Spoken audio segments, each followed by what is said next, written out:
রাসূল তো এতিমদের সরদার।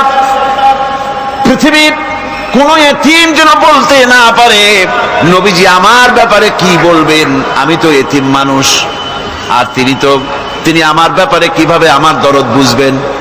নবীজিকে আল্লাহ পাক কেমন এতিম বানালেন, সমস্ত দুনিয়ার এতিমদের সরদার বানালেন। মায়ের পেটে যখন তিনি ছিলেন 6 মাসের সময় মায়ের পেটে থাকাকালীন বাপের এতিম হয়ে গেলেন। যখন প্রসব বেদনা শুরু হয়েছে মায়ের, দুনিয়ায় যখন তিনি আসবেন, হযরতে আমেনা ঘরের ভিতরে বসে তার অবস্থাটা কি? এই সন্তান পৃথিবীতে আসতে পরে যিনি সবচাইতে বেশি খুশি হবেন তিনি তো আজ দুনিয়ায় নাই। মনের ভিতরে কত কষ্ট। আল্লাহ রাব্বুল আলামিন তার হাবিবকে দুনিয়া আনলেন।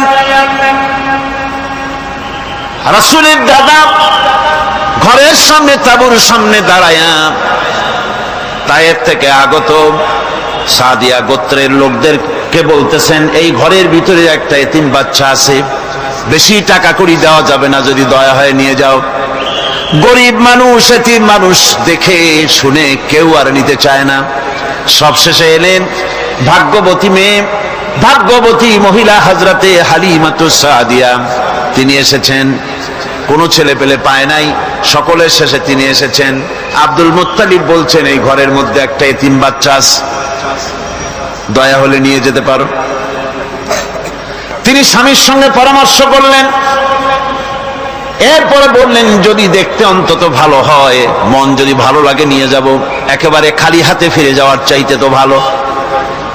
হযরতে হালিমা বলেন, আমি ঘরের মধ্যে প্রবেশ করলাম, মা আমিনার কোল থেকে শিশু মুহাম্মদ সাল্লাল্লাহু আলাইহি ওয়াসাল্লামকে যখন আমি কোলে নিলাম, আমি হুজুরের চেহারার দিকে নজর করে দেখলাম, আমার কাছে মনে হলো যেন পূর্ণিমার চাঁদটা আমার কোলে ধরা দিয়েছে।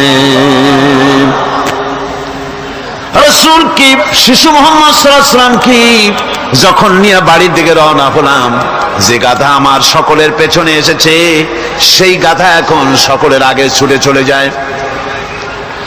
এরপরে বাড়ি যখন নিয়ে গেলাম, কুয়ায় পানি বাড়লো, গাছে ফসল বাড়লো, খেজুর গাছে খেজুর বাড়তে লাগলো, জমিনে ফলন বেড়ে গেল। রাসূলের দুধ বোন সাইমা রাসূলকে নিয়ে মুহাম্মদ সাল্লাল্লাহু আলাইহি ওয়াসাল্লাম তাকে দোলনা নিয়ে দোল দিতেছে। কি আশ্চর্য অবস্থা! সাইমা তাকে দোল দিচ্ছে আর বলতেছে, বেঁচে থাকুক মুহাম্মদ সাল্লাল্লাহু আলাইহি ওয়াসাল্লাম, সে দীর্ঘজীবী হোক। কবি লিখতেছেন, কি আশ্চর্য কথা! বেদুইন বালিকা কারে নিয়ে দোল দেয় সে কি তা জানে? বিশ্বনবী মুহাম্মদ রাসূলুল্লাহ সাল্লাল্লাহু আলাইহি ওয়াসাল্লাম এভাবে এতিম অবস্থায় জীবন তার শুরু হলো। যখন তিনি ফিরে এলেন 6 বছর বয়সের সময়, যখন মায়ের কাছে তিনি ফিরে এসেছেন, প্রতিদিন তিনি খেলা দেখতে যান ময়দানে। ইতিহাসের মধ্যে লেখা হয়েছে, মা প্রতিদিন সন্ধ্যার সময় তাকে ফিরে পান। আজকে সন্ধ্যা হয়ে গেছে, শিশু মুহাম্মদ সাল্লাল্লাহু আলাইহি ওয়াসাল্লাম বাড়ি ফেরেন না। কারণ কি?